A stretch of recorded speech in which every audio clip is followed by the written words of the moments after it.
Welcome back to Citizen Extra. Many thanks indeed for staying tuned. Now, the High Court is this morning set to rule on a case where the self-declared general of the National Resistance Movement, Miguna Miguna, is challenging his deportation. Miguna went to court after he was deported earlier this month for not having valid Kenyan citizenship.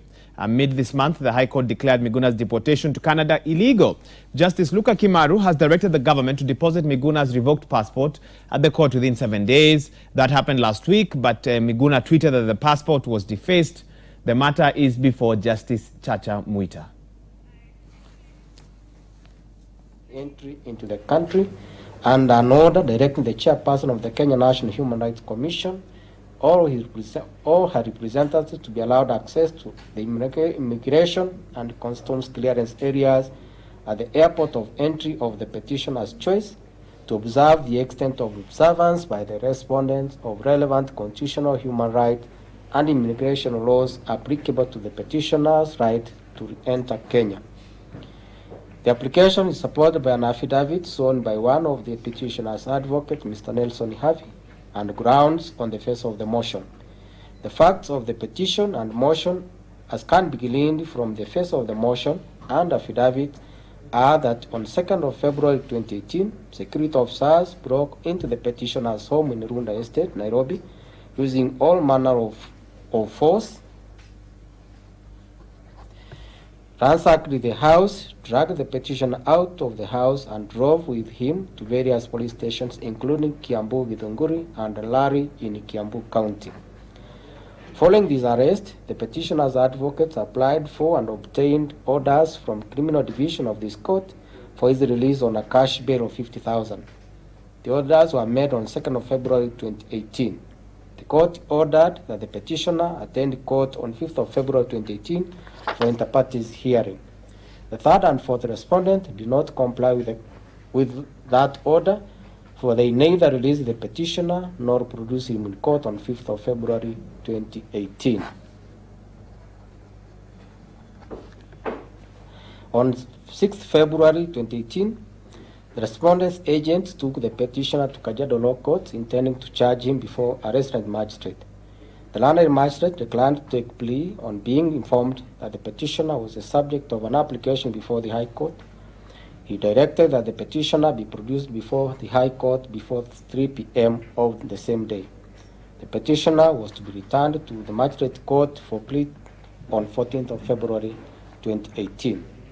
As it would turn out, the petitioner was not produced before the High Court, as ordered by both the High Court and the magistrate. Meanwhile, the petitioner was declared a non-citizen and his passport withdrawn. He was also declared a perimeter immigrant, driven to Jomo Kenyatta International Airport on the same day of 6th of February 2018 and forced onto a KLM flight number KL 360 and deported to Canada. Based on the declarations by the first respondent revoking the petitioner's citizenship and declaring him a prohibited immigrant, the motion and petition dated and filed in court on 12th of February 2018 contained that those actions were unconstitutional and illegal. Thus, they request for their suspension pending the hearing and determination of the petition. The respondents filed a replying affidavit to the petition and motion. For the motion, the affidavit of the second respondent sworn on 15th of February 2018 and filed in court on the same day was material. He deposed that he is responsible to advise the Cabinet Secretary responsible relating to grant and loss of citizenship and the issuance of passports. He also deposed that the petitioner, Miguna Miguna, was born on 31st of December 1962 in Nyando, Kisumu County, that in 1987, the petitioner applied to the High Commission in Canada for a Kenyan passport, where he was a political refugee, that the High Commission was directed to issue him with a one-way travel document to Kenya, but the petitioner never traveled. That the petitioner applied for a passport in 2009, which was granted on approval by the minister then in charge. It was reported that the petitioner is a Canadian citizen, having acquired that country's passport in 1986, a time when the repealed constitution did not allow dual citizenship. The second respondent deposed that under Section 97 of the repealed constitution, a citizen of Kenya lost his citizenship on acquiring another country's citizenship unless he renounced the citizenship of the other country, which the petitioner did not do. He deposed that the petitioner's Kenyan passport was legally issued, that petitioner did not follow the law, Section 10 of the Citizens and Immigration Act, to regain his citizenship, that the petitioner has never made an application to regain his citizenship under Section 10.1 to regain his citizenship, full stop. Section 10.1 provides that a person who was a Kenyan citizen by birth and who ceased to be a citizen of Kenya because he or she acquired citizenship of another country may apply in the prescribed manner to the Cabinet Secretary to regain Kenyan citizenship.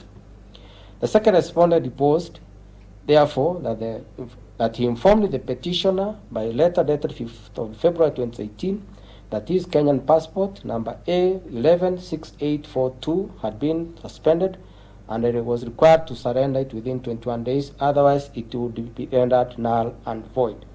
He also deposed that he informed the first respondent regarding the petitioner's post-election political activities which were detrimental to national security, and that acting on that information, the first respondent issued declarations under Section 33(1) and 43 of the Act declaring the petitioner a prohibited immigrant, issued a deportation order of 6th of February 2018, and on the same day, he, the second respondent, instructed his officers to ensure that the orders were executed. He deposed, therefore, that this was done in accordance with the Constitution and the law. Dr. Haminwa, senior counsel, leading a team of advocates for the petitioner, submitted that the petition raises weight legal and constitutional issues given that the petitioner was deported to Canada despite the fact that he was born in Kenya. He was born Kenyan citizen, and that as advocates, one of them had to swear an affidavit in support of the petition and the motion because they had no access to him. Learned counsel submitted that the petitioner's deportation was done in violation of the Constitution and the law, that the petitioner was declared a prohibited immigrant without giving him an opportunity to be heard as required by both the Constitution and the law, and that he was deported in violation of valid court orders. He urged the courts to uphold the Constitution and rule of law and grant the motion to enable the petitioner come back and not only prosecute his petition, but also his accusers. Mr. Waiko Wanyoike, teaming up with Dr. Kaminwa, added that the question before court is whether the petitioner was accorded fair administrative action as required by both the Constitution and the law, Article 47 and 50 sub-Article 1 of the Constitution and the Fair Administrative Act. Article 47(1) provides that every person has the right to administrative action that is expeditious, efficient, lawful, reasonable, and procedurally fair. While Article 50 sub-Article 1 provides that every person has the right to have any dispute that can be resolved by the application of law decided in a fair and public hearing before a court, or if appropriate, another independent and impartial tribunal or body. Learned counsel submitted that there is a tribunal under Section 23 of the Kenya Citizenship and Foreign Nationals Management Act that should review administrative decisions, and that the decision to take away the petitioner's citizenship should have been done in accordance with the law, which is subject to fair administrative action. Learned counsel contended that when the petitioner was taken to Kajiado Law Court, he was charged as a Kenyan citizen. He submitted that if there was suspicion of violation of the law, the petitioner was entitled to be informed, and that the Director of Immigration could make a decision, but only after giving the petitioner a hearing. Learned counsel argued that the same process would still apply to a foreigner before he was declared a prohibited immigrant. Learned counsel concluded that the first respondent, as Cabinet Secretary, has no power to take away one's citizenship. Mr. Bitter, learned counsel for the respondents, opposed the application, arguing that the petitioner is a Canadian citizen, having acquired that country's citizenship prior to the 2010 Constitution. He contended that after the 2010 Constitution, the petitioner did not rescind his Canadian citizenship before acquiring a Kenyan passport. He also submitted that even after the 2010 Constitution, the petitioner did not apply to regain his citizenship. He relied on some decisions to submit that one who lost citizenship prior to the 2010 Constitution had to reapply. According to counsel, the passport was acquired contrary to law. Learned counsel contended that the petitioner has no prima facie case, that the petitioner's activities are detrimental to national security, and that the orders sought are in relation to matters that have already been carried out, since the first respondent's order has already been executed. In counsel's view, the conservatory orders sought will not sustain the status quo. He further contended that the petitioner not authorized filing of his petition, and that the facts averred thereto and disposed in the affidavit are hearsay. In a brief rejoinder, Dr. Kamino and Honorable Orengo submitted that although the respondents had been given time to file a response, they did not do so as directed by the court, that the applicant was born in Kenya, that under the 2010 Constitution, no one can take away his citizenship, that the petitioner never renounced his citizenship, and that he was deported in disobedience of court orders. Both counsel argued that in these circumstances, courts must stand in defense of the Constitution, and added that it was on the basis of that the court, Kimaru J, had made a ruling finding that the respondent had acted in contempt of court. They urged the court to uphold the rule of law and order the petitioners return to Kenya to face the law if necessary. They added that the petitioner's identity card was issued in 2012 and that the Register of Persons has not denied or controverted the fact that the petitioner is a citizen holding a Kenyan identity card. They contended that a passport does not confer citizenship, and that neither the Director of Immigration nor Cabinet Secretary can take away one's citizenship. The motion seeks conservatory order to suspend declarations made by the first and second respondent declaring the petitioner a non-citizen, a prohibited immigrant, issuing a deportation order, and suspension of his passport. The basic facts relating to this petition and motion are not in dispute. The petitioner was born a citizen of Kenya, or a citizen of Kenyan parents. He attended local schools in the country and lived in the country up to late 1980s when he left as a political refugee. He obtained a Canadian passport on which he traveled and still travels. As at 2nd of February 2018, he held dual citizenship, having obtained Kenyan passport in 2009. He had also worked as a state officer up until after the 2013 elections. The petitioner even contested for an elective post in the 2017 general election, exercising a political right reserved for citizens under Article 381 of the Constitution. Further still, he is holder of Kenyan identity card number 270598, issued on 18th of November 2012 at Westlands in Nairobi. The copy confirms that he was born on 31st of December 1962 in Nyando, Kisumu County, and a copy of the passport also contains the same details. It was also not in dispute that the petitioner was arrested on 2nd of February 2018 and detained by police officers until he was declared a prohibited immigrant on 6th of February 2018 and deported. His passport was also suspended and confiscated. The petitioner has challenged these actions, contending that they were taken in contravention of the Constitution and the rule of law, the Constitution, the law, and in violation of his rights and fundamental freedoms. The petitioner and his counsel argue that citizenship by birth cannot be taken away through some administrative action. Reliance has been placed on Article 14 of the Constitution, which states that a person is a citizen by birth if, on the date of his birth, whether born in Kenya or not, whether born in Kenya, so long as either of his parents was a citizen. They also relied on Article 16, which states that a citizen by birth does not lose citizenship by acquiring citizenship of another country. This article allows dual citizenship in this country. Article 17 deals with loss of citizenship by registration and gives instances when one may lose his or her citizenship. In suspending the petitioner's passport and declaring him a non-citizen, a prohibited immigrant, and one whose presence was against the interests of the country, the first and second respondent relied on sections 331 and 431 of the Citizenship and Immigration Act.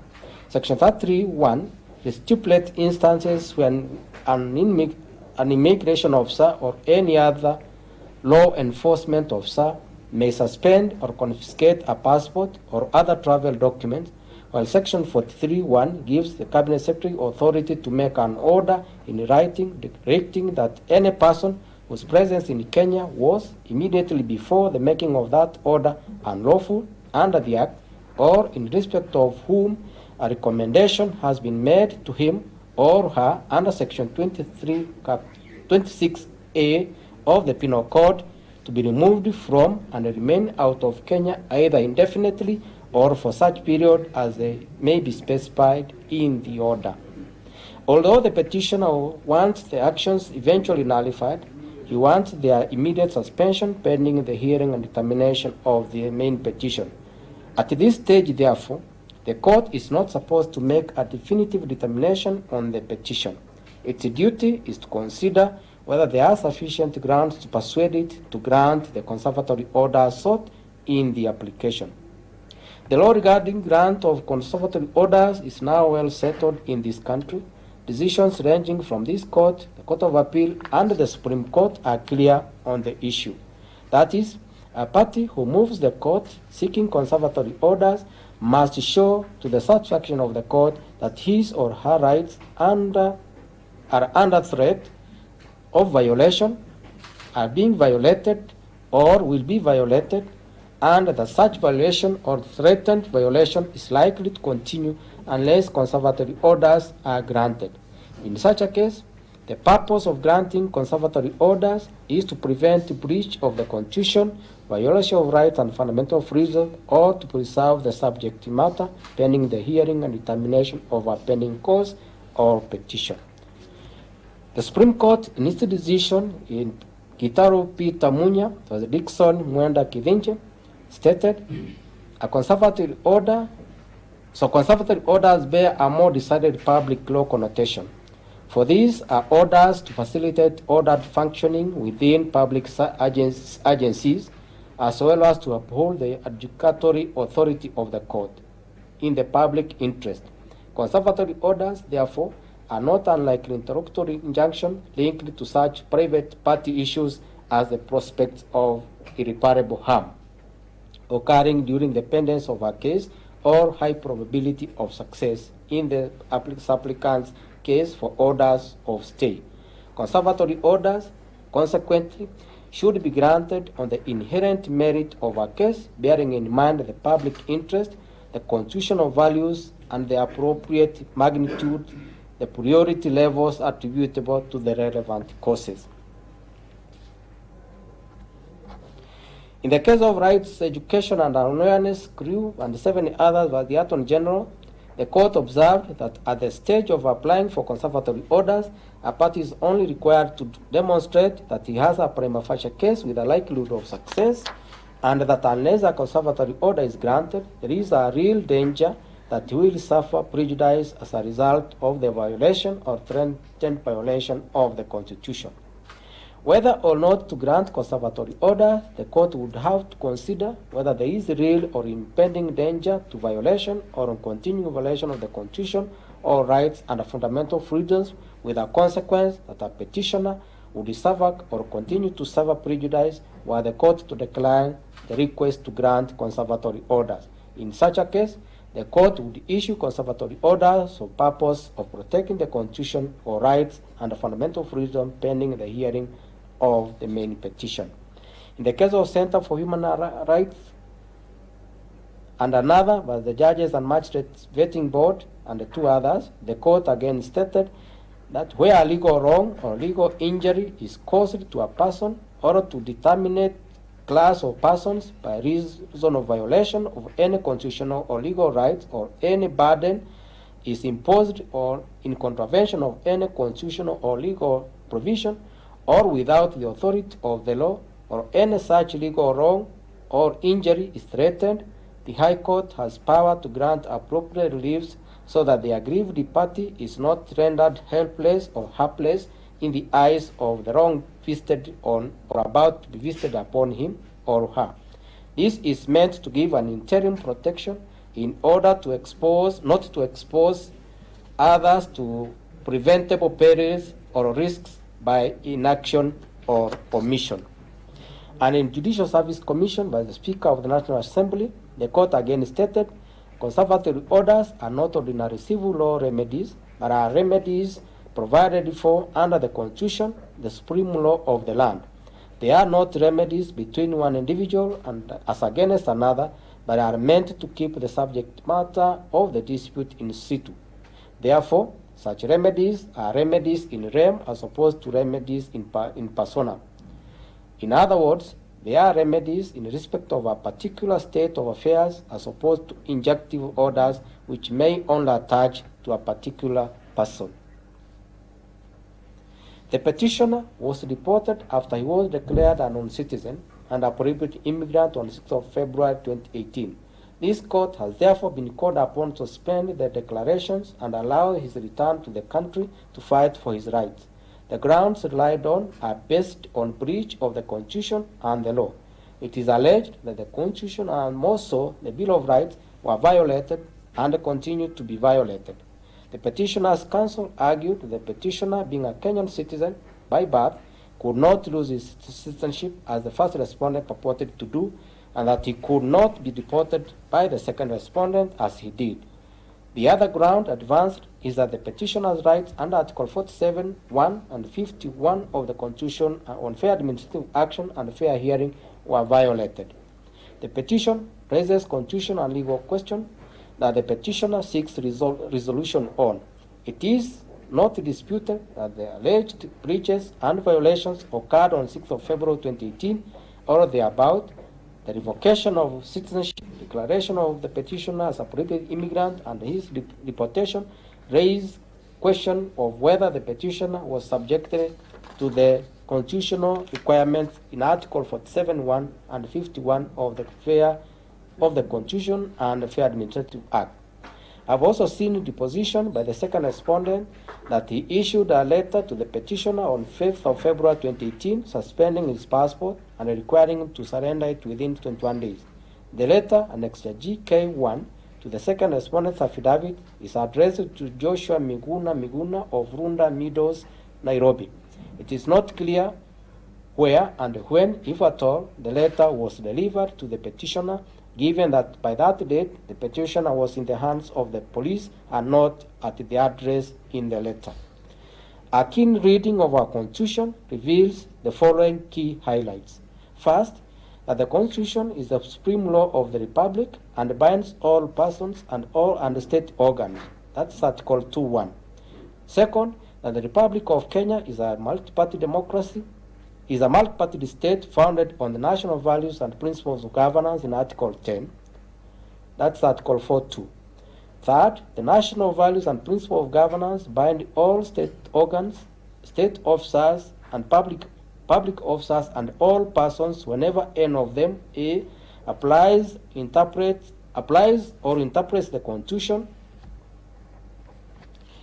B. enacts, applies, or interprets any law or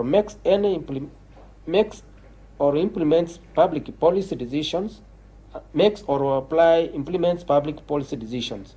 National values and principles of governance include the rule of law, democracy, human rights, equality, social justice. National values and principles of governance include the rule of law, democracy, human dignity, equality, social justice, and human rights. That's Article 10. Fourth, that the Bill of Rights, as an integral part of our democratic state and is the framework of social, economic, and cultural policies, and that the purpose of recognizing and protecting human rights and fundamental freedom is to preserve the dignity of the individual and the communities and to promote social justice and realization of the potential of all human beings. Further, that the rights and the fundamental freedom in the Bill of Rights belong to each individual are not granted by the state and are subject only to the limitations contemplated in the Constitution. That's Article 19. Fifth, that the Bill of Rights applies to all law and binds all state organs and persons, and that every person is to enjoy the rights and fundamental freedom in our Bill of Rights to the greatest extent consistent with the nature of the right or fundamental freedom, Article 20. That is, the fundamental duty of the state and every state organ, that it is the fundamental duty of the state and every state organ to observe, respect, protect, promote, and fulfill the right and fundamental freedoms. Applying the above principles to the questions that arise for determination in this petition, and bearing in mind the architectural design of our Constitution as highlighted above, it is not lost that they relate to alleged breaches of the Constitution and violations of rights and fundamental freedoms. The Court will thus be exercising its jurisdiction under Articles 165(3)(b) and D(2) of the Constitution to determine whether indeed rights and fundamental freedoms in the Bill of Rights have been denied, violated, infringed, or threatened, and whether actions of the respondents were done under the authority of the Constitution or of the law, or was consistent with or in contravention of the Constitution and the law. I am aware that at this stage the Court is not required to pronounce itself on the petition. Its duty is to weigh the grounds raised by the applicant and determine whether grant of conservatory orders is deserved based on the material before it. Having applied my mind to the application and considered the response thereto, it cannot be denied that this petition raises serious constitutional and legal issues. The petitioner has been declared a prohibited immigrant, stripped of citizenship, and deported from the country in a manner he says was contrary to the Constitution and the law. What would be the effect if the Court declined to grant conservatory orders sought? It is obvious that the declarations will continue in force and the petitioner remains deported while his citizenship is unresolved. Allegations of breach of the Constitution and the violation of the Bill of Rights, such as the revocation of citizenship, are grave acts that affect one's right of movement. Declaration of the petitioner as a prohibited immigrant also limits his movement to enter the country and exposes him to penal sanctions should he re-enter the country. It is not denied that the petitioner was born in this country and that his kin and kith are citizens. The declaration and deportation have the cumulative effect of limiting his right to enter the country or visit them, while the Court awaits to determine the legal and constitutional issues surrounding his citizenship and his right under the Bill of Rights. The respondents have on their part argued that the petitioner's presence was prejudicial to national security and therefore had to be deported. When the Court has to balance between the Constitution and the Bill of Rights vis-à-vis the national security, the Constitution and Bill of Rights must prevail. There should hardly be any justification for the state to claim immunity on grounds of national security in the current constitutional dispensation when one of the principles of national security in Article 238(b)(2)(b) is that national security should be pursued in compliance with the law and with the utmost respect for the rule of law, democracy, human rights, and fundamental freedoms. In the case of the Attorney General vs. another vs. Coalition of Reform for Reform and Democracy, civil application number 92 of 2015, the Court of Appeal observed that constitutional supremacy, as articulated by Article 2 of the Constitution, has a higher place than public interest.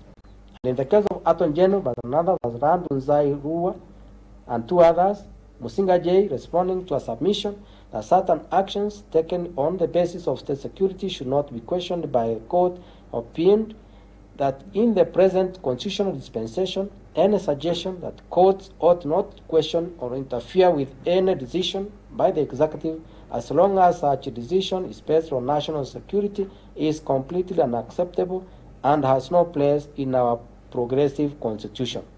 That, in my view, would also be the case where national security, like in this case, is raised to justify the respondent's actions which prima facie appear to compromise the Constitution and the Bill of Rights. The court, in determining whether or not to grant conservatory orders, may also consider whether any breaches or violations could be easily compensated. However, in a case like this, compensation may not be appropriate or justification for constitutional breaches and violation of the Bill of Rights. This is because there can be no sufficient compensation for breach of the Constitution or violation of the rights and fundamental freedom. It must therefore be everyone's obligation to uphold the Constitution, respect, enhance, and protect human rights and fundamental freedoms because they are the foundation of the rule of law and good governance. There should never be willingness for compensation as justification for their violation or breach of the Constitution. It must also be the constant endeavor of every court to make fundamental rights in our Constitution more meaningful and expansive. This is so because the right to compensation for any suspected unlawful acts or violation of rights and fundamental freedoms, were the court to eventually determine that there were such violations, would only be palliative and restorative of already violated rights and fundamental freedoms.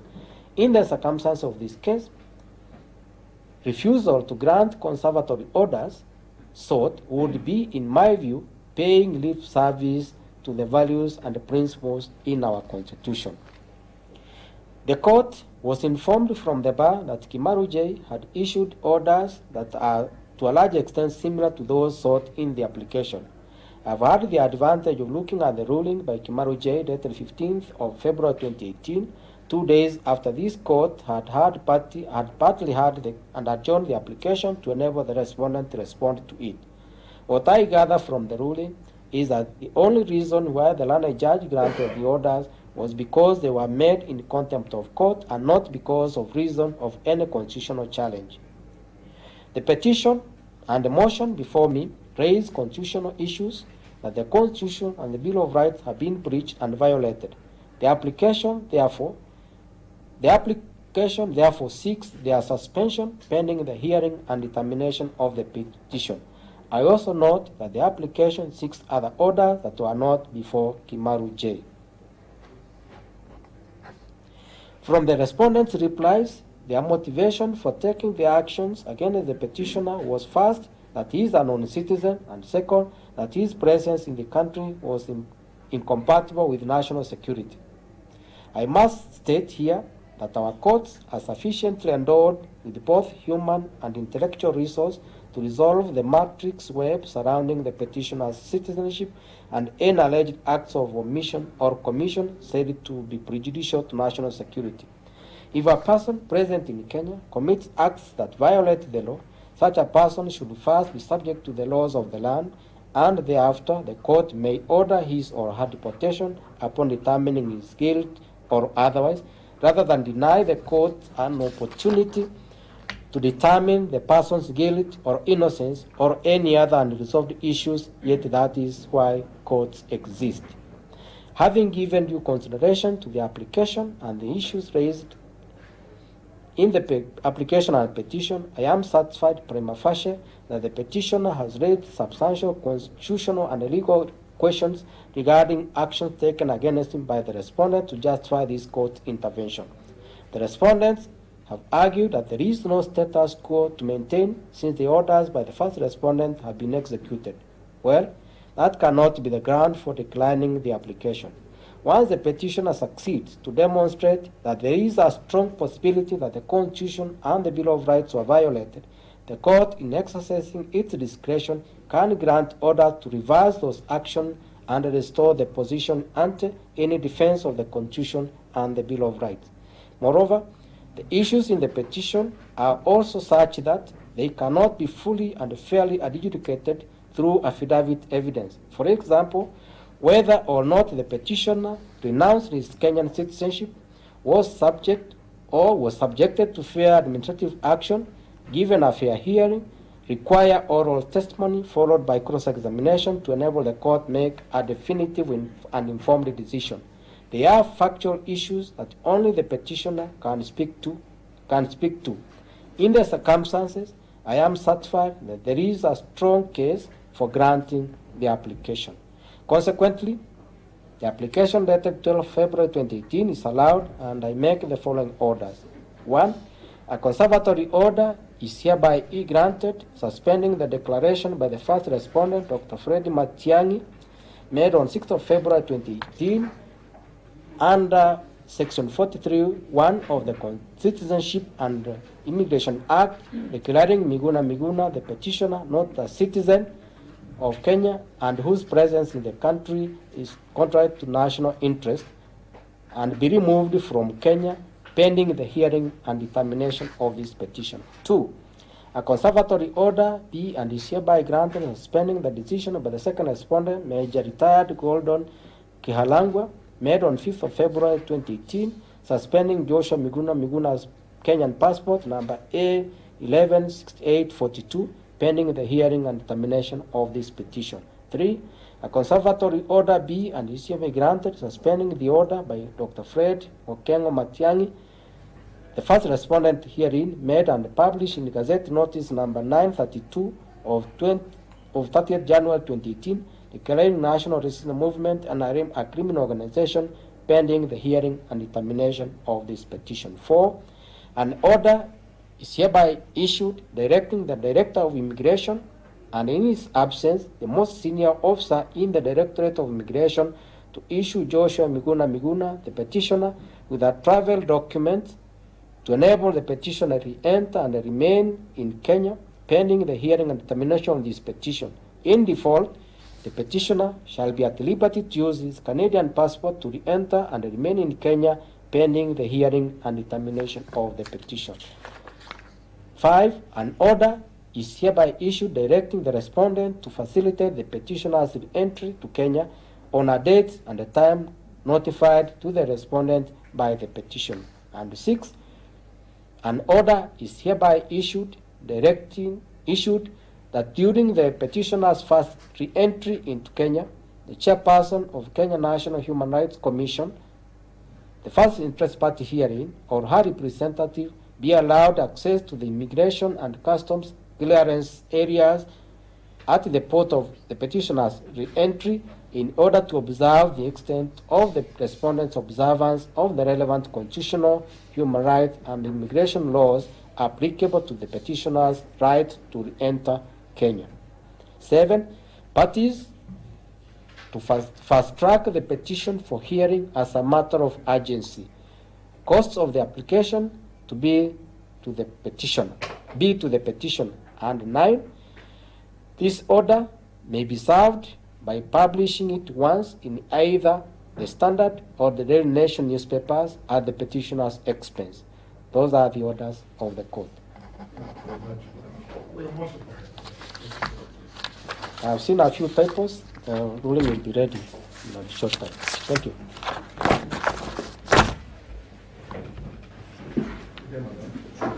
We are resuming for those proceeding with the hearing. Let me correct this.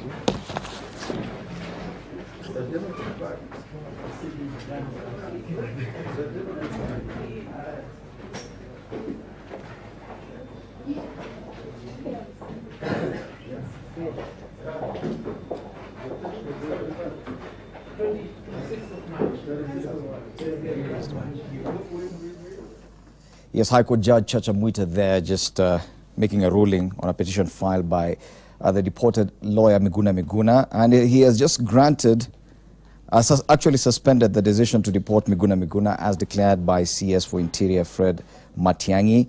The judge has also ordered the government to provide Miguna Miguna with a transport document, a travel document to enable him travel back to Kenya. And if at all the government does not do that, then Miguna Miguna will be allowed to use his Canadian passport to actually travel back. Let's listen into what's happening right now as the lawyer speaker.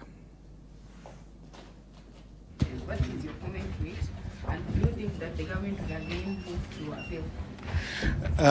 First of all, I must say that whenever we are about to give up, the courts come up with these decisions, which give us hope that the Constitution of Kenya is alive and that so long as the courts continue to protect and defend that constitution, there is some space for Kenyans who want to live in a free, democratic society. The court has given very expansive orders. In fact, all the orders that we prayed for has been granted by the court. And there is no possibility at all for the government within the law to refuse Mr. Miguna Miguna from coming back to the country.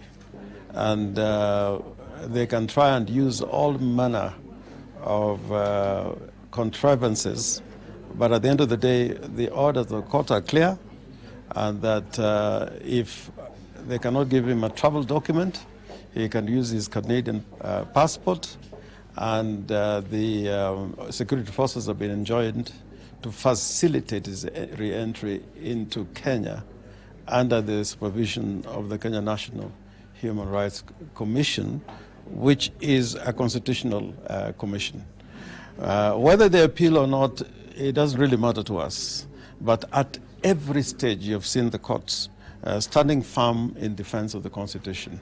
Whether it's the Magistrates Court in Kajiado, whether it is the High Court sitting as a criminal court, or whether it is the Constitutional Court, such as we have had today, they are all unanimous that what has happened to Miguna Miguna is despicable, and the only resolution of the court or solution for the court is for it to stand firm in defense of the Constitution.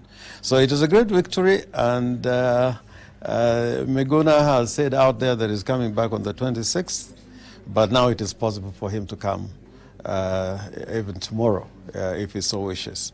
The reason being that the court has said that this petition, the hearing of this petition, must be fast-tracked, and his presence here is important, if not mandatory.